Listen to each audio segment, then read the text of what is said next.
Using a regular drywall hole saw, saw off the corners and round off the panels that are provided. These panels are 2 inches thick, and all the lines that you're supposed to cut are clearly marked with a magic marker.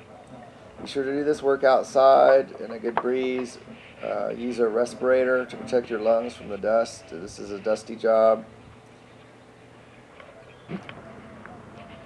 On the larger base piece, just cut a small amount of the corners off, and on the other side, do not cut all the way through this. Just cut a small depression for the crucible to rest inside of. This is just to create a little recession to stabilize the crucible so that you can move the panel around without it spilling. On the middle section, cut the corners and save those, and then slice them in half to reduce the thickness by half. These tabs will be needed to keep the kiln up off the bottom of the microwave oven. Otherwise, the bottom of your microwave oven could get too hot and burn the paint and or catch it on fire.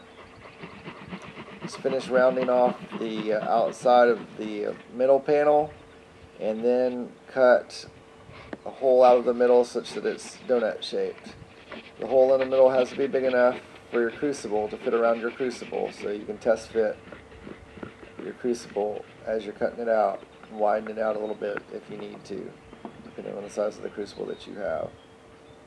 Here's a test assembly of how everything will go in the microwave oven.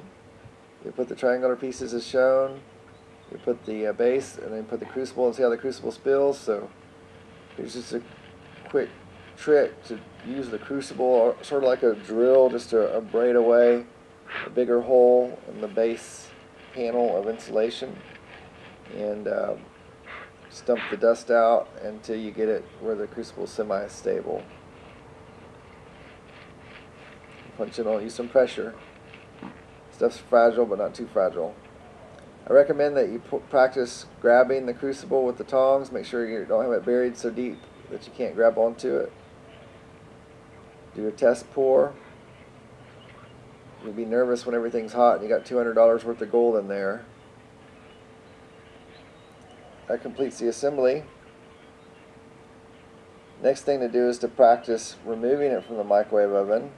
So this is the way it will come out, and then you remove the top to expose the crucible. And then we'll grab the crucible with the tongs and pour our precious metal, and in this case borax glass, out.